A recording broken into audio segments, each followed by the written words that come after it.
Chismis Trend! Welcome back to my YouTube channel. Laman ngayon ng social media ang naging birthday celebration ng aktor na si Daniel Padilla, kung saan dito ay nilahad na ni Kyla Estrada ang kanilang relasyon. Makikita naman sa isang video na viral ngayon sa social media ang paghalik ni Daniel Padilla sa kanyang girlfriend na si Kyla dahil masaya ito sa kanyang kaarawan. Dito nga daw ay kumpirmado na sweet at caring si Daniel sa kanyang bagong relasyon sa aktres.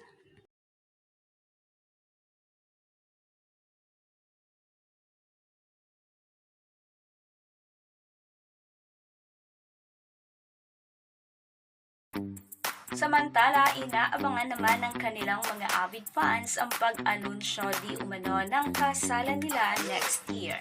Na blind item kasi ang dalawa at hinihinalang sila ito na magpapakasal na sa susunod na taon. Ito ang inaabangan ng kanilang mga avid fans. Kayo mga ka-Chismis Trend, ano ang opinion nyo sa usapin na ito? Comment down below, and if you like this video, please subscribe my YouTube channel and click the notification bell para mas updated ka ka-Chismis Trend. Thank you for watching!